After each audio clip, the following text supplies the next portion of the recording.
In this study, we address the issue of robotic assembly, and there are multiple sources of uncertainty. We do so by integrating a soft wrist and a tactile sensor. We focus on pegging hole insertion, where the tactile sensor provides guidance and the soft wrist ensures safe interactions. Let us observe the procedure. During hole search, the hole post is framed as a normal distribution, and a model-based online learning controller drives the peg tip through the surface.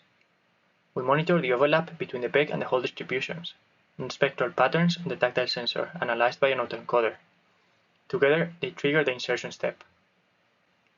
The insertion is then accounting for grasp misalignment, using a heuristic approach that leverages the soft wrist. To summarize, we accomplish pegging hole insertion under uncertainty, using a soft robot and a tactile sensor. By leveraging tactile sensing, our method outperforms the baseline that lacks this approach. Furthermore, it demonstrates adaptability without additional training.